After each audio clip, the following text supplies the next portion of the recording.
പട്ടിണി പിടിമുറുക്കുന്ന ഗസയിൽ അടിയന്തര വെടിനിർത്തൽ ഉണ്ടായില്ലെങ്കിൽ മാനുഷിക ദുരന്തം ഭയാനകമായിരിക്കുമെന്ന മുന്നറിയിപ്പുമായി UN സെക്രട്ടറി ജനറൽ.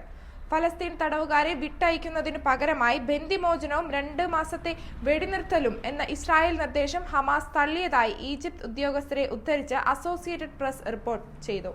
യമനിലെ ഹൂതി കേന്ദ്രങ്ങളിൽ അമേരിക്കയും ബ്രിട്ടനും വീണ്ടും ആക്രമണം നടത്തി. ഫലസ്തീൻ ജനതയ്ക്ക് കൂട്ടശിക്ഷ വിധിക്കുന്ന ഇസ്രായേൽ നീക്കം സർവ്വസീമകളും ലംഘിച്ചതായി UN secretary general Antonio Guterres പറഞ്ഞു. ഗസയിലേക്കുള്ള സഹായം തടസ്സപ്പെടുത്തുന്ന ഇസ്രായേൽ നടപടി പട്ടിണിക്ക് ആക്കം കൂട്ടുകയാണ്.